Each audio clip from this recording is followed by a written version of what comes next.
बोलो।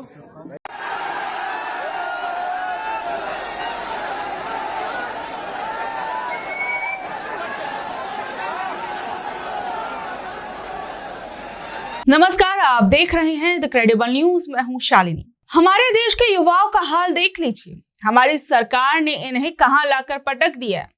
इन तस्वीरों को देखकर अपने जहन में बसा लीजिए। पहली तस्वीर हमारे देश के पढ़े लिखे बेरोजगार लोगों की है, जो एक ढंग की नौकरी के चक्कर में ट्रेनों के पीछे पागलों की तरह भाग रहे हैं, खिड़कियों से लटक रहे हैं, धक्के खा रहे हैं। ट्रेन में भारी भीड़ होने के कारण दम घुटने से एक युवा की मौत तक हो गई। देश के युवाओं को क्या वाकई में कीड़ा मकोड़ा समझ लिया गया है, जिनकी जान की कोई गिनती नहीं है। पेपर लीक कराओ, सालों साल भर्तियां लटकाओ, और जब युवा नौकरी मांगे तो उन्हें लाठियां और ऐसी जानलेवा भीड़ गिफ्ट में दे दो कि अगली बार वो नौकरी मांगे ही नहीं। सरकार के रोजगार का ये दूसरा मॉडल भी देख लीजिए। आजकल मानो जब युवाओं को कोई ढंग की नौकरी नहीं मिल रही, कोई काम धंधा नहीं मिल रहा, तो कुछ लड़के नेता नगरी चमकाने के लिए बहुत आसान शॉर्टकट ढूंढ रहे हैं, सड़कों पर उतर आ रहे हैं, शरीफ लोगों से कह रहे हैं लगाओ जय श्री राम का नारा, डरा धमका रहे हैं, धर्म के नाम पर गंदी भद्दी गालियां दे रहे हैं। मानो आजकल कुछ लोगों के लिए यही फुल टाइम नौकरी बन चुकी है, जिनसे उनके घर की रोजी रोटी चल रही है। और सबसे बड़ी बात देखिए, दूसरों को जबरदस्ती भगवान का नाम रटाने वाले ये स्वघोषित ठेकेदार राम मंदिर के नाम पर कैसे चुप हैं? इनके मुंह पर ताला लग गया है। सरकार से सवाल पूछने की इन लोगों की हिम्मत नहीं है। सरकार से सवाल पूछने के नाम पे न जाने कौन से बिल में दुबक कर बैठ गए हैं। और देखिए, कहीं ना कहीं ये बात साफ है कि युवाओं को अच्छी शिक्षा, नौकरी और काम देने में देश की सरकार लगातार फेल हो रही है। इसलिए उनके हाथों में नफरत का झंडा थमा दिया गया है, ताकि वो आपस में ही लड़ते भिड़ते रहे, असली मुद्दे भूल जाए, सरकार आराम से अपनी राजनीतिक रोटियां सेकती रहे। और जो ये तस्वीरें देख रहे हैं ना, ये हमारे देश की न्यू नॉर्मल तस्वीर बन चुकी है। ये बिहार के पाटलिपुत्र स्टेशन की तस्वीर है, जो आए दिन या फिर कई महीनों में आपको एक आधी बार तो दिखी जाती होगी। इस सिस्टम से नौकरी की उम्मीद करना अब शायद पाप हो गया है। यहाँ परीक्षा देने जाने वाले बच्चों को टाइम पर ट्रेन नहीं मिल रही है। काश जैसी मुस्तैदी ये सरकारें अपनी रैलियों में दिखाती हैं, जहां लाखों लोगों को गांव-गांव से बसों में और ट्रेनों में भरकर खाना खिलाकर आराम से लाया जाता है वोट डलवाने के लिए, शायद वैसी थोड़ी सी फैसिलिटी इन पढ़े लिखे युवाओं को भी दे दी जाती, इन छात्रों को भी दे दी जाती। स्पेशल ट्रेनें चलवाई जाती हैं वोट के नाम पर, लेकिन नहीं, परीक्षा देने वाले छात्र नेताओं के लिए वोट बैंक थोड़े ही है। यहाँ पर मेरा सवाल यह है कि क्या ये छात्र सरकार का वोट बैंक नहीं है? क्या इन लोगों के लिए थोड़ी सी फैसिलिटी नहीं की जा सकती? बिहार की राजधानी पटना के पाटलिपुत्र स्टेशन पर जो कुछ हुआ वो इस निकम्मे तंत्र की जीती जागती मिसाल है। बिहार पुलिस मद्य निषेध कांस्टेबल की भर्ती परीक्षा के लिए हजारों की तादाद में छात्र रात को ही स्टेशन पहुंच गए। उन्हें कटिहार जाना था, लेकिन सरकार और रेल प्रशासन ने उनके लिए कोई ढंग का इंतजाम नहीं किया। जब ट्रेनें खचाखच भरी थी और बच्चों का भविष्य दांव पर लगा था, तो उनका गुस्सा सातवें आसमान पर पहुंच गया। छात्र पटरी पर बैठ गए, ट्रेनों को रोक दिया। इसके बाद क्या हुआ? इस गूंगे बहरे सिस्टम ने छात्रों की बात सुनने और उनकी समस्या सुलझाने के बजाय उन पर ही लाठियां बरसानी शुरू कर दी। उन पर आंसू गैस के गोले छोड़ दिए गए। और जब छात्र अपनी जायज मांगों के लिए आवाज उठाते हैं, तो प्रशासन तुरंत उन पर लाठीचार्ज कर देता है। और बाद में बड़े बड़े अधिकारी और मंत्री कैमरे के सामने आकर ज्ञान देते हैं कि ट्रेनें तो खड़ी थी भैया, छात्र ही नहीं जाना चाहते थे, या फिर ये सब तो असामाजिक तत्व और विपक्ष की साजिश है। मतलब रोजगार मांगना विपक्ष की साजिश में शामिल हो गया है। ये युवा जो आपको नजर आ रहे हैं, ट्रेन का इंतजार करते, प्लेटफॉर्म पर सोते, ये युवा ट्रेनों के पीछे भागते, ये युवा ट्रेन के अंदर एक व्यक्ति की मौत तक हो गई, ये सब विपक्ष की साजिश है। कब तक आप अपनी नाकामयाबियों का ठीकरा विपक्ष पर फोड़ते रहेंगे? कब तक हर चीज में विपक्ष विपक्ष चिल्लाते रहेंगे? मतलब गजब की थ्योरी है। अपनी नाकामी छुपाने का इससे बढ़िया बहाना और क्या ही होगा। पेपर लीक से लेकर परीक्षा केंद्रों की अव्यवस्था तक हर बार पिस्ता कौन है? गरीब का बच्चा। नेताओं के बच्चों को तो इन ट्रेनों में नहीं जाना पड़ता है ना, वो तो आराम से अपनी फ्लाइट का टिकट कटाकर विदेशों में पढ़ाई करते हैं। ये जो तस्वीरें आप देख रहे हैं अमेरिका, लंदन या फ्रांस जैसे देशों की तो है नहीं। हमारे अपने देश की तस्वीरें हैं। खैर, अगर इनको किसी दूसरे देश का भी बता दिया जाए तो कोई बड़ी बात होगी नहीं कि नहीं जी ये तो गलत तस्वीरें थी या फिर ये AI वाली तस्वीरें हैं, ऐसा तो कुछ हुआ ही नहीं है। कहाँ युवा जो है बड़े आराम से पेपर देने जा रहे हैं, ऐसा भी झूठ आप लोगों को बताया जा सकता है।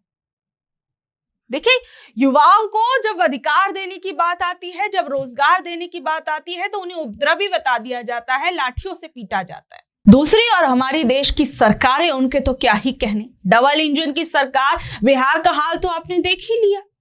आज देखिए, हमारे देश के प्रधानमंत्री विदेश यात्राओं में मस्त हैं, विदेशी कलाकारों के नाच गाने देख रहे हैं, तालियां बजा रहे हैं, और दूसरी तरफ समुद्र में मारे गए हमारे बेगुनाह भारतीय नौजवान, उनको कौन इंसाफ दिलाएगा।